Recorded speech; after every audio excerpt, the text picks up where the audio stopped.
देख सुन आ बाँच पुस्तक 6। यीशु शिक्षक आ चंगाईकर्ता।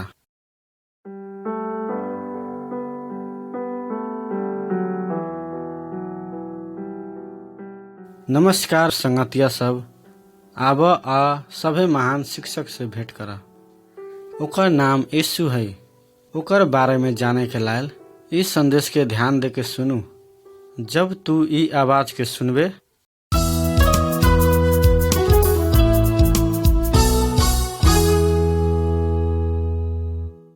ई पुस्तक के पाना के पलटाब।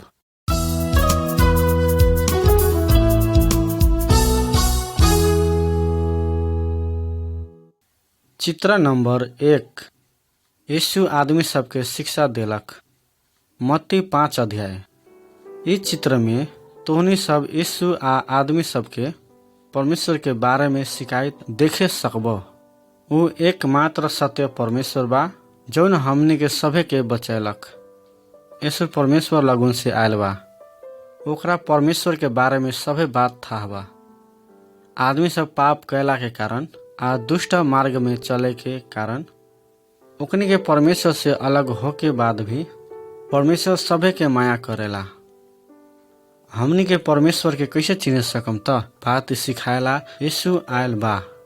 सुन, हम तोहरा यीशु आदमी सबके कति कति चीज सब सिखाएला ऊ बताएम, तब तू भी सत्य आ जीवित परमेश्वर के बारे में जाने सकबे।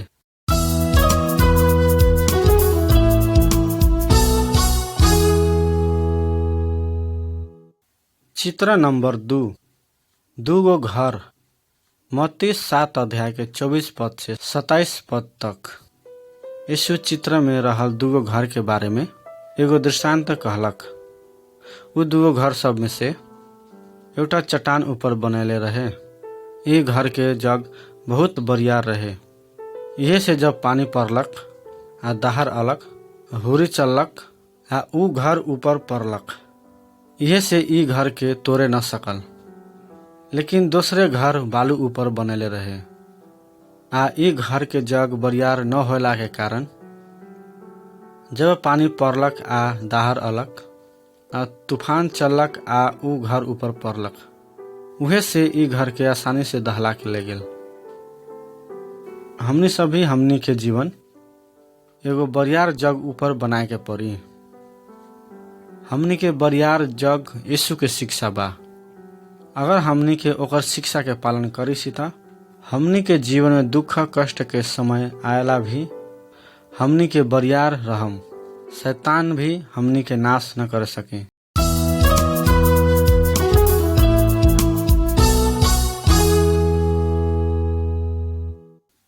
चित्र नंबर 3। ज्योति सभे के देखे के पड़ी। मत्ती 5 अध्याय के 14 पद से 16 पद तक। तू अन्हार में बत्ती के कथी करे से? इस चित्र में एक जना आदमी अपना संगे रहल बत्ती के घर में रहल दूसरो आदमी सब भी अन्हार में देखे सकी कह के ऊपर उठाइत बा। लेकिन उ दूसरे आदमी मूर्ख बा। उ अपना संगे भेल बत्ती के सैटा के नीचा नुकाइत बा। यीशु संसार के ज्योति बा। वहाँ हमनी के परमेश्वर तक पुगे वाला रास्ता बनाइत बा। जब हमनी के ओकर वचन पालन करी छी, दूसरा जना हमनी के परमेश्वर के ज्योति देखे सकी। यीशु कहलक, तोहनी के ज्योति आदमी सबके सामने चमको आ ओकनी सब तोहनी सबके सुकर्म देखो आ स्वर्ग में रहे वाला तोहनी सबके पिता के महिमा करो। हमनी सब अपना संगे रहल परमेश्वर के ज्योति के न लुकाए के, लेकिन दूसरे के यीशु के बारे में सुनाए के पड़ी।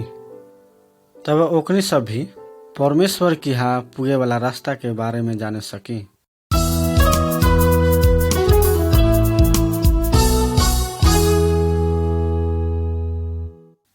चित्र नंबर 4। एगो रोमी एगो यहूदी के पिटलक। मत्ती 5 अध्याय के 38 पद से 42 पद तक। देखता एक रात रोमी आदमी दूसरे एगो यहूदी आदमी के बहुते पिटित बा। उ सिपाही उ आदमी के देह में से ओकर कपड़ा भी निकाल दिल बा। अब उ आदमी कथी करे के पड़ी त? यीशु आदमी सबके कहलक, अगर कोनो आदमी तोहर खराबी करित बा त ओकर बदला ऊ आदमी से न ले। जौन तोहर दहिना गाल चटकाई ओकरा दोसरो गाल भी थाप दिउ। अगर केहू आदमी मुद्दा चला के तोहर सुरबाल लेके दाबी करित बा त ओकरा तू अपन जामा भी दे द। हमनी के खराबी करे वाला के विरुद्ध हमनी के बदला के भावना न रखे के पड़ी, काहे कि परमेश्वर कहलक, बदला ले वाला काम हमर बा, हम बदला लेम। रोमी 12 अध्याय के 19 पद।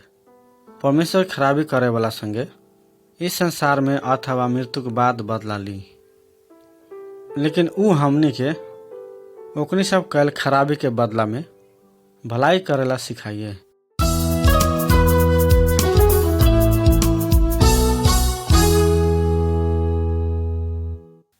चित्र नंबर 5, परमेश्वर के प्रार्थना कर। मत्ती 6 अध्याय के 5 पद से 15 पद तक। इस चित्र में तोहनी सब दूगो आदमी सबके परमेश्वर संगे प्रार्थना करत देखत बारी।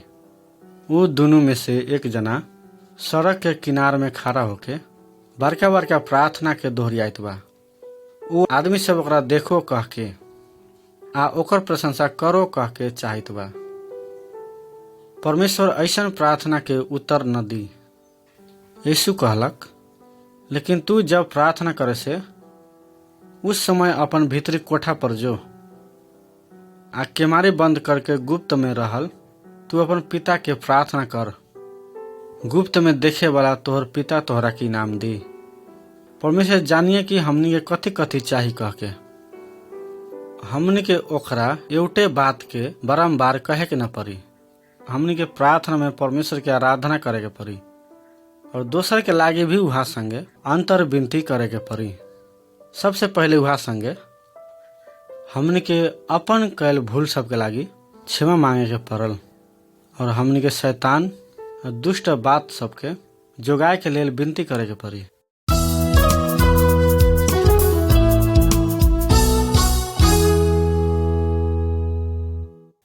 चित्र नंबर 6, दुष्ट आदमी सब सामा सिटलक।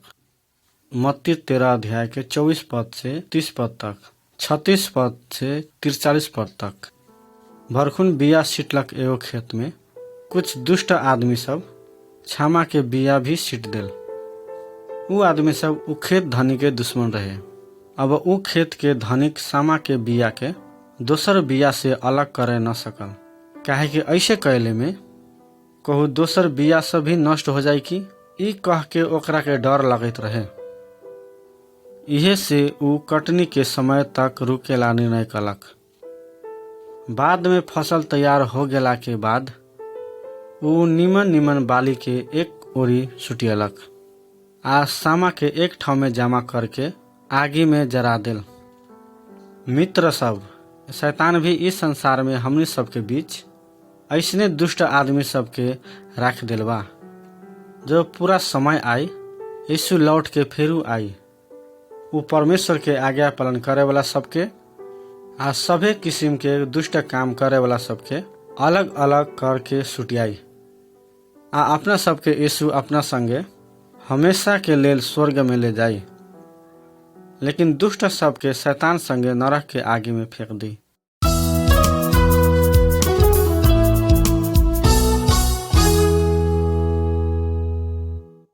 चित्र नंबर 7, यीशु आ छोटा लड़का सब। मत्ती 18 अध्याय के 1 पद से 6 पद तक, 19 अध्याय के 13 पद से 15 पद तक। एक दिन कुछ आदमी सब अपन लड़का लड़की सबके यीशु की हालियलक। यीशु परमेश्वर संगे ओकनी सबके लेल प्रार्थना कैल ओकनी के चाहत रहे, लेकिन यीशु के चेला सब उ लड़का लड़की सबके योजना से भगाए के चाहत रहे। ई देख के यीशु चेला सबसे खुशी न होल और ओकनी सबके कहलक, बालक सबके हमरा किहा आवेला न रोका, काहे कि स्वर्ग के राज्य ऐसने सबके बा। हम तोहनी के सच कहैसी, तोहनी सब बदल के छोटा लड़का सब जैसा न होबे त कोनो रीति से स्वर्ग के राज्य में न पस सकबे। एकर अर्थ जौन ई बाल बालिका जैसन अपने आप के नम्र तुरियाई उहे स्वर्ग के राज्य में सबसे बड़का हुई।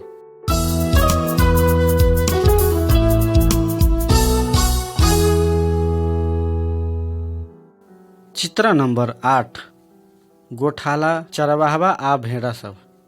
मत्ती 18 अध्याय के 12 पद से 14 पद। यीशु दृष्टांत कहलक, एक जना आदमी के 100 भेड़ा रहे। उनमें से एगो भेड़ा घूमत जाइत में किन्हू छूट गेल। यह से आदमी अपन 99 भेड़ा के छोड़ के भुतलायल एगो भेड़ा के खोजे लागी निकललक। जब उ भुतलायल उ भेड़ा के खोजलक, जब अपना संगे भेल 99 भेड़ा सबके लेल से मिललक, उ भेड़ा के लेल बहुत खुशी होल। ऐसन किस्म से परमेश्वर भी हमनी सब में से कोनो एक जना भी शैतान के रास्ता में लागे ओकरा से दूर होके भुतलायला न चाहे। यीशु हमनी के असल चरवाहवा बा, काहे कि उ परमेश्वर से भुतलायल आदमी सबके खोजेला आ बचावे आयल बा।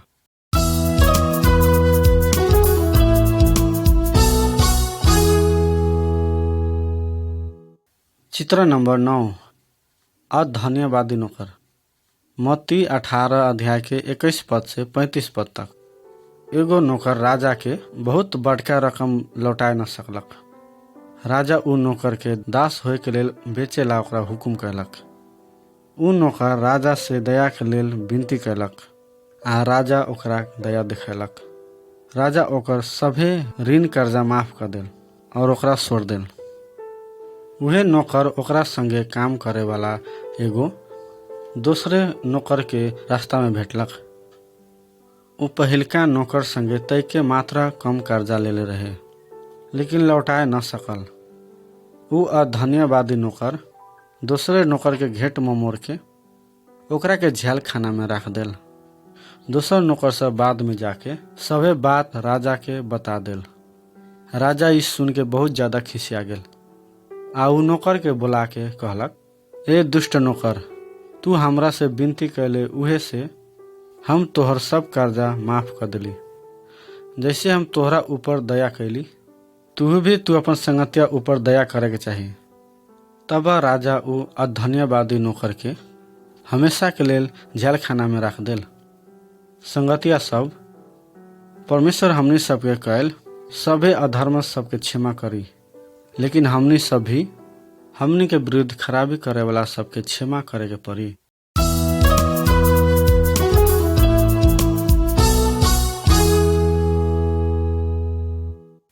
चित्र नंबर 10 कामदार सब अपन ज्याला पैलक।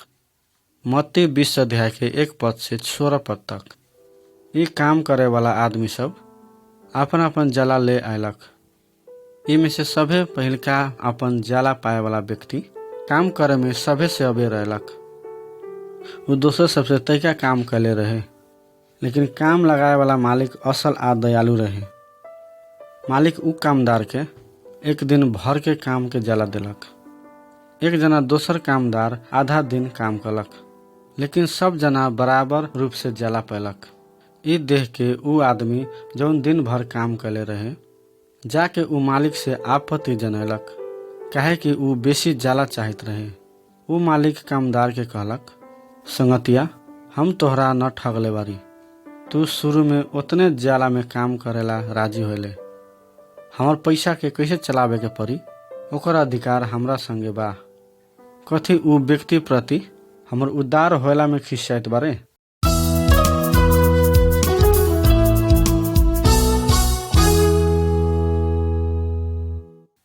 चित्र नंबर 11 केमारी बाहर 5 जना स्त्री। मत्ती 25 अध्याय के 1 पद से 13 पद तक। यीशु 10 गो स्त्री सबके बारे में ये दृष्टांत कहलक। उ सभे जना बियाह के भोज शुरू होय के प्रतीक्षा में रहे। अचानक मध्य रात में भोज के निमंत्रण दे वाला दूल्हा आ गेल। ओकनी सब ने से 5 जना स्त्री सब पहले से दूल्हा से भेंटे लागी तैयार रहे। ओकनी सब अपन अपन बत्ती बार के दूल्हा संगे भोज में गेलक। बाकी 5 जना स्त्री सब मूर्ख रहे। ओकनी सबके साथ में बत्ती में राखेला तेल न रहे। ओकरा सबके तेल किनेला दुकान में जाए के पड़ल। लेकिन जब ओकनी सब बाहर गेलक, उहे समय केमारी बंद हो गेल। ओकनी सब लौट के आयलक आ ओकनी सब केमारी में खड़ा होके चिल्लाए लागल, प्रभु प्रभु, हमनी के भीतर आवे दू। लेकिन भीतरी से दूल्हा जवाब देलक, सच हम तोहनी सबके कहिसी, हम तोहनी सबके न चिनिसी। संगतिया सब, यीशु अखनी स्वर्ग में बा, लेकिन एक दिन ऊ फेरू लौट के आई। हमनी न जानिसी ऊ कहिया आई, लेकिन हमनी के ओकरा से भेटे लागी तैयार होए के पड़ले, काहे कि ऊ फेरू आइत बा। अपना सबके ऊ अपना संगे स्वर्ग में ले जाई, लेकिन बहुते जना बाहर छूट जाई।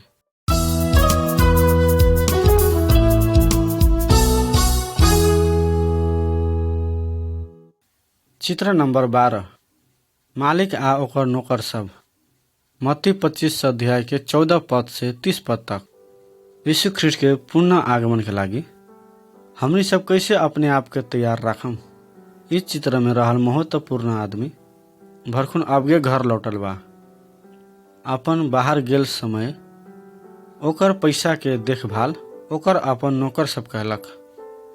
नौकर सब में से 2 जना अपन जीवा में सोडल पैसा लगा निकलक आ औरो बेसी बनैलक। जब ऊ सबके मालिक घर अयलक, ऊ दुनू के इनाम देलक। तो तीसरका नौकर अपन जीवा में मालिक के सोडल पैसा के जमीन में गाड़ के लुकैलक। इहे से ऊ में से कुछो कमाए न सकल। इस सुन के अलसी नौकर से मालिक बहुत खिसिया गेल। इहे से ऊ मालिक ऊ नौकर के अपन घर में से निकाल देल। यीशु अपना खुद के लौट के न आए तक हमनी ओकरा लेल काम कैल चाहिसी। हमनी सब दूसरा के माया करे के पड़ी और जरूरी पड़ल समय में मदद करे के पड़ी। साथे ओकनी सब के परमेश्वर के बारे में सिखाए के पड़ी। तब यीशु कहलक, शाबाश असल आ ईमानदार सेवक, आ मालिक संगे खुशी हो।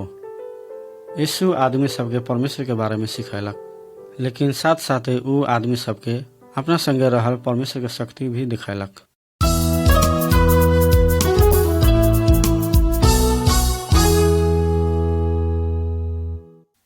चित्र नंबर 13, यीशु बपतिस्मा लेलक। मरकुस 1 अध्याय के 4 पद से 11 पद तक। बहुत वर्ष अगाडि इजरायल में एक जना आदमी रहे। ओकर नाम बपतिस्मा देवेला यूहन्ना रहे। ऊ आदमी सबके अपन दुष्ट मार्ग से लौटाए के एकमात्र सत्य परमेश्वर के आराधना करे के परी कह के चेतावनी देते रहे। जितना जन यूहन्ना के बात में विश्वास कलक, ओकनी सबके ऊ पानी के बपतिस्मा देलक। इस सब ओकनी सब अपन पाप से शुद्ध होए चाहे कहे वाला बात के चिन्हासी रहे। हरेक बात जैसे परमेश्वर के दुखी तुलेलक वही ही पाप बा। यूहन्ना ये भी कहलक, हमरा बाद एक जना आई जौन हमरा से शक्तिमान बा। वह तोने सबके पवित्र आत्मा से बपतिस्मा दी। तब यीशु यूहन्ना रहल ठाव में अयलक। वो कहियो पाप न कैले रहे, तैयो भी वो बपतिस्मा लेला चाहलक। जैसे यीशु पानी में से बाहर निकलक, एगो अचम्मा के घटना घट गया। परमेश्वर के पवित्र आत्मा एगो धुकुर के रूप में यीशु ऊपर आके बैठ गया। आ स्वर्ग में से एगो ऐसा शब्द आयल, तू हमार प्रिय पुत्र बारे, तोहरा से हम बहुत खुशी बारी।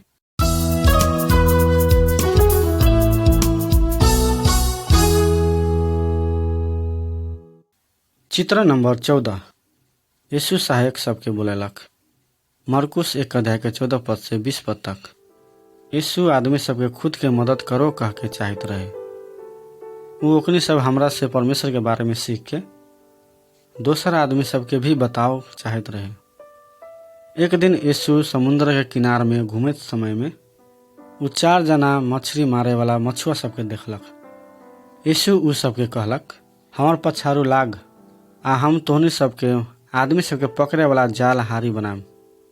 वे समय ओकनी सब अपन अपन जाल सब छोड़ के यीशु के पछाड़ी लागल। यीशु और 8 जना आदमी सबके भी चुनलक।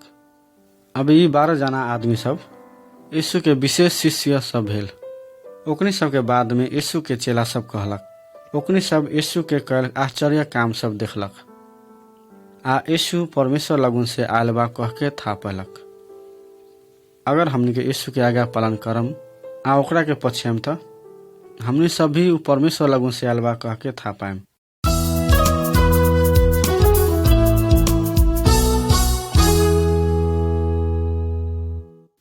चित्र नंबर 15, एगो कुष्ठ रोगी।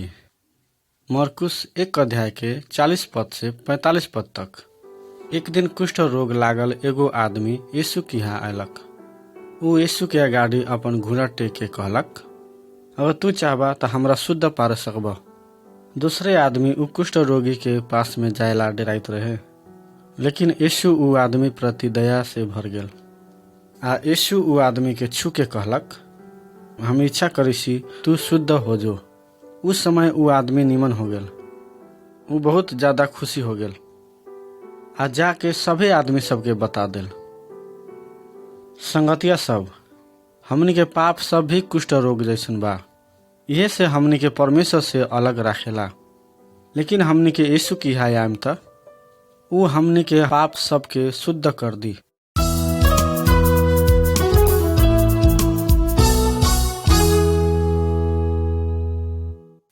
चित्र नंबर 16। एक जना आदमी के सानी में से गिरायलक। मरकुस 2 अध्याय के 1 पद से 12 पद तक। यीशु एगो घर भीतरी रहे। वो आदमी सबके परमेश्वर के बारे में सिखाइत रहे। वह समय कुछ आदमी सब एक जना पक्षाघाती आदमी के यीशु कहा लियलक, लेकिन बहुत भीड़ होला के कारण ओकनी सब भीतरी पसे न सकलक। इहे से ओकनी सब सानी में चढ़लक आ ओजना एगो बिल बना के ऊ बीमारी आदमी के नीचा गिरा देल। यीशु ऊ बीमारी आदमी के कहलक, हमर बेटा तोहर पाप सब क्षमा भे गेल। ई सुन के कुछ यहूदी धर्म गुरु सब यीशु संगे बहुत ज्यादा खिसिया गेल। ओकनी सब कहलक, पाप क्षमा करे वाला अधिकार त एक परमेश्वर संगे मात्र बा। ओकनी सब यीशु परमेश्वर लगन से आयल बा कह के ओकनी सब विश्वास न कैलक। यीशु पहिलका बीमारी आदमी के कहलक, उठ आ तू अपन बिछौना उठाब आ तू अपन घर में जो। आ ऊ आदमी निमन भे गेल। हमनी सब भी ऐसे बीमार होला में निमन होला चाहिए। लेकिन इसे तो यीशु हमनी के सभे पाप क्षमा कैल असल बा आ ओकरा में हमनी अनंत जीवन पाए सकम।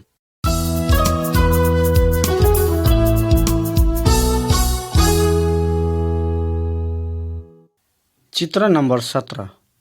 यीशु एगो आदमी के हाथ निमन कैलक। मरकुस 3 अध्याय के 1 पद से 5 पद तक। इजना हमने यीशु के यहूदी धर्म गुरु सब से साथ में देखम। वो दिन हफ्ता के एगो विशेष दिन रहे, जौन दिन यहूदी सब परमेश्वर के आराधना करते रहे। ओकनी सब के व्यवस्था आ नियम अनुसार केहू भी ई दिन में काम न करते रहे। उजना एक जना एउटा हाथ सुखल आदमी रहे। ऊ यहूदी सब यीशु ऊ आदमी के निमन करे सकी कि न सकी कह के देखते रहे। यीशु आदमी सबके वास्ता करते रहे, लेकिन ऊ धर्म गुरु सब न करते रहे। ऊ आदमी सब कहिया यीशु नियम भंग करी कि आ ओकरा के मारू कह के मौका देखते रहे। यीशु नियम भंग करी आ यीशु ऊ धर्म गुरु सब से पूछलक, हमनी के नियम से आजू के दिन कथी करे के छूट दी, मदद करेला कि आदमी सबके हानि करेला। ऊ यहूदी सब कुछो जवाब न दिलक। यीशु ऊ आदमी के कहलक, तू अपन हाथ सीधा कर। आ ऊ अपन हाथ सीधा कलक आ ओकर हाथ निमन आ बरियार हो गेल।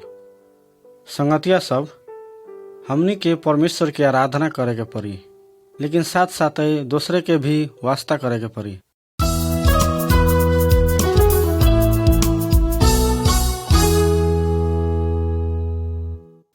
चित्र नंबर 18। यीशु आंधी के शांत पारलक। मरकुस 4 अध्याय के 35 पद से 41 पद तक। यीशु आ ओकर चेला सब एगो डेंगी में चढ़ के ताल के दोसर ओरी जाइत रहे।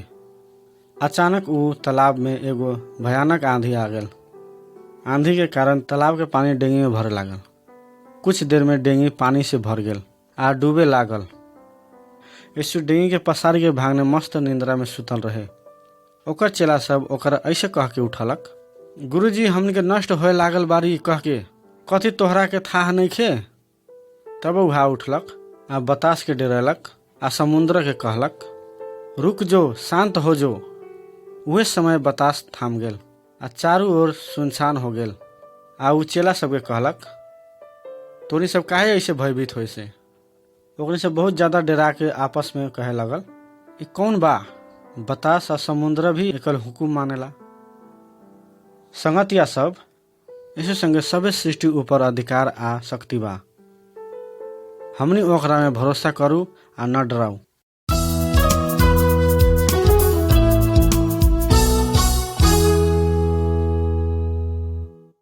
चित्र नंबर 19।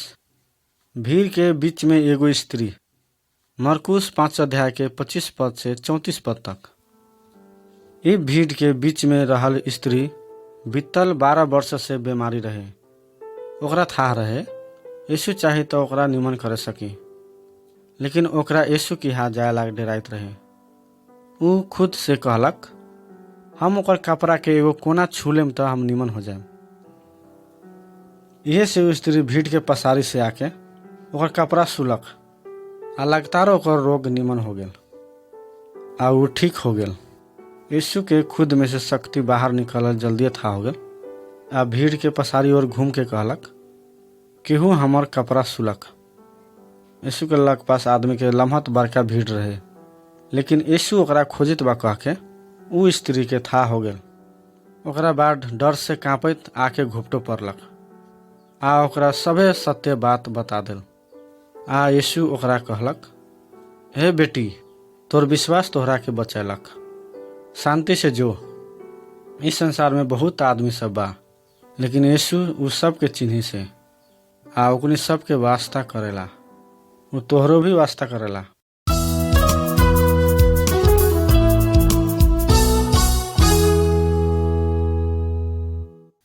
चित्र नंबर 20। यीशु आ मरल लइका। मरकुस 5 अध्याय के 22 पद से 24 पद, 35 पद से 43 पद तक। याइरस एगो महत्वपूर्ण आदमी रहे। एक दिन ओकर बेटी बहुत बीमार हो गेल। इहे से ऊ यीशु के आके अपन बेटी के निमन करेला अनुरोध कलक, लेकिन यीशु योजना पुगे से पहले ही ओकर मृत्यु हो गेल। यीशु याइरस के कहलक, न डराओ, विश्वास मात्र कर। लग पास सभी आदमी सब रोइत बिलाप करैत रहे, लेकिन यीशु उस सब के योजना से हटा देल। ऊ याइरस आ ओकर पत्नी के मृतक बालिका के सुतार घर भीतरी ले गेल। आ यीशु ऊ बालिका के हाथ पकड़ के कहलक, बालिका, हम तोहरा कहत बारी, उठ। आ लगातार ऊ हाली सिन उठ गेल आ चले बुले लागल। आ ओकर माय बाबू ओकरा कुछ खायला देलक। यीशु संगे मृत्युक ऊपर भी शक्ति बा। ओकरा में विश्वास करे वाला आ पछाए वाला के मृत्यु से डराए के न पड़ी।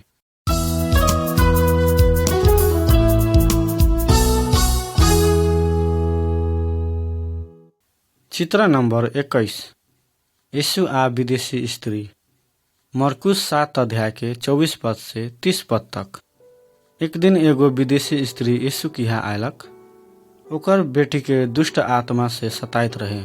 ऊ यीशु की यहाँ आके वो दुष्ट आत्मा सबके अपन बेटी में से निकाले ला विनती कलक। यीशु यहूदी सबके माझ में जन्म लेला के कारण यहूदी सबके ही सहायता के लेल आयल रहे। कथी ओकर अपन आदमी सबसे अगाडि विदेशी सबके मदद करे के पड़ित रहे। ये तो अपन बेटा बेटी सबके भूखे राख के ओकनी सबके खाना कुत्ता के अगाडि राखल जैसन होई। लेकिन ऊ स्त्री यीशु के कहलक, हाँ प्रभु, लेकिन कुत्ता सब भी तो लड़का लड़की सबके टेबुल नीचा गिरल टुकड़ा सब खाइए। यीशु ओकरा के कहलक, तोहरा संगे हमरा ऊपर बहुत भरोसा बा, जो तोहरा कहल जैसन होई। तब वो स्त्री घर लौटलक। उस समय तक दुष्ट आत्मा ओकर बेटी के छोड़ देल रहे। यीशु हरेक जाति आ समुदाय के आदमी सबके प्रेम करेला आ ओकनी सबके मदद करेला। हमनी भी ओकरा ऊपर भरोसा राखल आ शैतान के शक्ति सबसे छुटकारा पायल ऊ चाहत बा।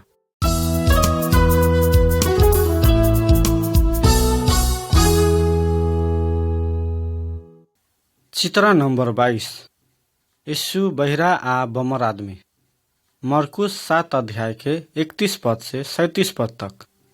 कुछ आदमी एगो आदमी के यीशु की हाल लेलक। वो आदमी जन्मे से बहिरा रहे आ निमन से बोले भी न सकत रहे। यीशु ऊ आदमी के कान में अपन अंगुरी लगैलक आ ओकर जीभ के सुलक। ऊ बाद ऊ स्वर्ग ओरी ताक के लम्हत सांस लेके ओकरा कहलक, खुल जो। आ ओकर कान खुल गेल आ ऊ निमन से बोले लागल। आ ई देख के लग पास के आदमी सब छक पड़ गेल आ कहलक, ऊ सब चीज निमन करे वाला बा। ऊ बहिरा के सुने वाला आ बमर के बोले वाला बनेले बा। यीशु हमनी के बहिरा कान भी खोले सकी, ये से हमनी के ओकर वचन सुने आ बुझे सकम, तब हमनी सभी ओकर प्रशंसा कर सकम।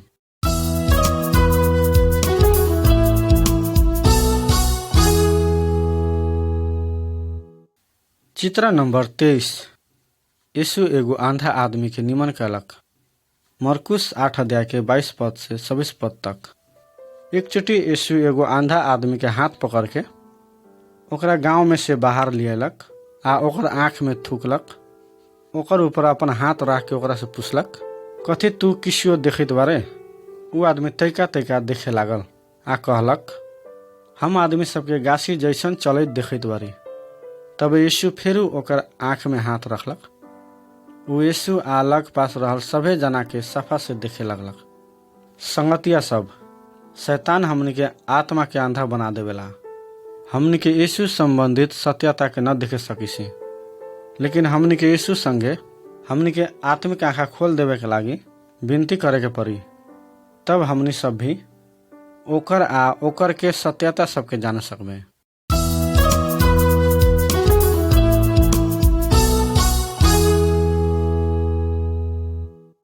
चित्र नंबर 24। यीशु भूत लागल लड़का के निमन कैलक। मरकुस 9 अध्याय के 14 पद से 27 पद तक। एक जना आदमी अपन बेटा के यीशु की यहाँ लियलक। ऊ लड़का के दुष्ट आत्मा सताइत रहे। ऊ दुष्ट आत्मा ऊ लड़का के जहाँ मौका पाइत रहे तवे भूत खेलाइत लागत रहे आ हमेशा ओकरा विनाश करे के कोशिश करित रहे। जब ऊ दुष्ट आत्मा यीशु के देखलक, तब वो दुष्ट आत्मा लड़का के जथिये पथिये करे लागल आ भुइया में गिर के फिज निकाल के भूत खिलाए लागल। ओकर बाबू चिचिया के यीशु के कहलक, अगर तू कुछो कर सके त हमनी ऊपर दया करके उपकार कर।